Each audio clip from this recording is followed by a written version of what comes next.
Kids tiffin box সিরিজের 9 number recipe নিয়ে আবার তোমাদের কাছে চলে এসেছি।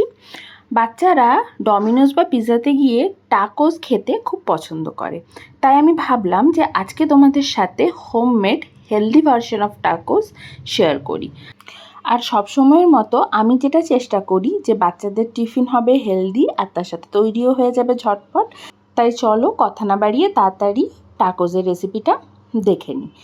টাকোস তৈরির জন্য প্রথমেই আমাদেরকে টাকোসের পুরটা তৈরি করে নিতে হয়। তো পুরটা তৈরির জন্য তোমরা তোমাদের পছন্দ অনুযায়ী সবজি নিতে পারো। আমি এখানে নিয়েছি পেঁয়াজ, গাজর আর ক্যাপসিকাম, আর তার সাথে নিয়েছি সুইটকর্ন, কারণ আজকে আমি যে টাকোসটা বানাবো সেটা পনির সুইটকর্ন চিজি টাকোস।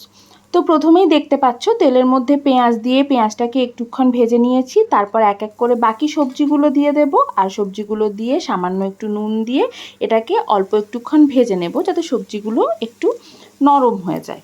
এরকম কোনো রেসিপি বানাতে গেলে মানে যেটাতে সবজি টবজি লাগে, তাহলে আমি সেক্ষেত্রে আগের দিন রাত্রিবেলা সবজিগুলোকে কিন্তু সব কেটে ফ্রিজের মধ্যে স্টোর করে রাখি, আর তারপর পরের দিন সকালবেলা জাস্ট পুরটা রেডি করে নিলেই আমার কিন্তু খুব তাড়াতাড়ি টিফিনটা রেডি হয়ে যায়। অল্প একটু ভাজা হয়ে গেলে সবজিগুলো, তার মধ্যে আমি দিয়ে দিলাম একটু গোলমরিচের গুঁড়ো, একটু অরিগ্যানো, অল্প একটু লঙ্কার গুঁড়ো কালারের জন্য, আর টমেটো সস।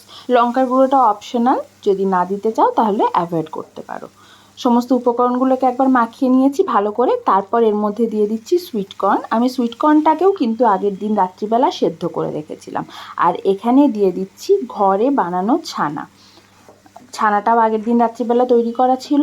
মোটামুটি আমি চেষ্টা করি যে এরকম রেসিপি বানানোর সময় ম্যাক্সিমাম কাজই আগের দিন রাত্রিবেলা করে রাখতে, তাহলে সকালবেলা কিন্তু খুব তাড়াতাড়ি মানে মোটামুটি ধরো 10-15 মিনিটের মধ্যে টিফিন রেডি হয়ে যায়। দেখো পুরটা আমাদের রেডি হয়ে গেছে।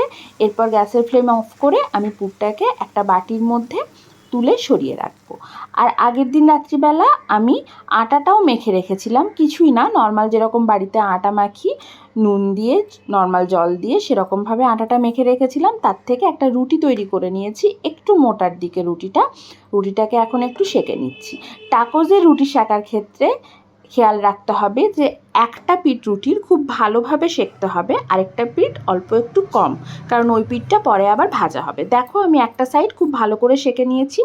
যে সাইডটা খুব ভালো করে ভাজা হয়ে গেছে সেই সাইডের মধ্যে প্রথমেই দিয়ে দিচ্ছি আমি টমেটো সস। একটা সাইডে এরকমভাবে টমেটো সস লাগিয়ে দেব, আরেকটা পোর্শনে দিয়ে দেব মেয়োনিজটাকেও ভালো করে স্প্রেড করে দেব পুরো রুটির মধ্যে।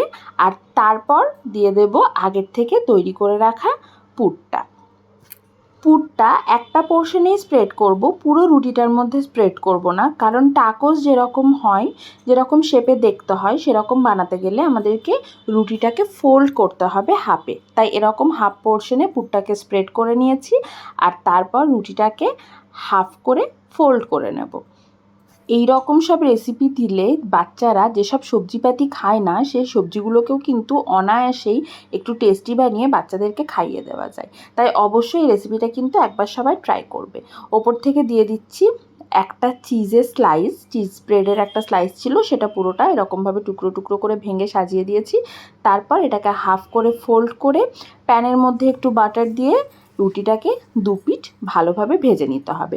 রুটি ভাজার সময় গ্যাসের ফ্লেম হাইতে রাখবো না, মিডিয়াম টু লোতে রাখবো, আর একটু সময় নিয়ে দুটো পিঠই যাতে একটু ক্রিস্পি হয় সেরকমভাবে রুটিটা ভেজে নেব। ওপর থেকে আরেকটু বাটার লাগিয়ে দিচ্ছি। তারপর একটা সাইড ভাজা হয়ে গেলে উল্টে আরেকটা সাইডও ভেজে নিতে হবে। দেখো ওপরটা দেখতে কি সুন্দর লাগছে না? এটা কিন্তু খেতেও বেশ ভালো হয়, এবং সবথেকে বড় কথা যে টিফিন বক্সে দেওয়ার পর যখন এটা একটু ঠান্ডা হয়ে যায় তারপরেও কিন্তু এটা শক্ত হয়ে থাকে না, এটা খুব অনায়াসেই খাওয়া যায়। আমি এরকমভাবে হাফ করে দিলাম টাকোসটাকে খাওয়ার সুবিধার জন্য, বাচ্চার তাহলে ধরে খেতে সুবিধা হয়। দেখো ঠিক এরকমভাবে এটা খেতে পারবে। দেখতে কি সুন্দর লাগছে না? খেতেও এটা অসাধারণ হয়। আমাকে বিশ্বাস করে অবশ্যই একবার এই রেসিপিটা বানিয়ে দেখতে পারো, ভীষণ ভালো লাগবে। এরপর এটাকে আমি একটা ফ্রেশ র্যাপের মধ্যে এরকমভাবে মুড়ে টিফিন বক্সের মধ্যে সাজিয়ে দেব। ব্যাস তাহলেই আমাদের আজকের রেসিপি সুইটকর্ন পনির চিজি টাকোস একদম রেডি হয়ে যাবে। আমি সাথে একটু আপেল দিয়ে দিচ্ছি, ব্যাস।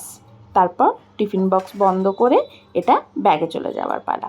কেমন লাগলো তোমাদের আজকের রেসিপি জানাবে কিন্তু অবশ্যই।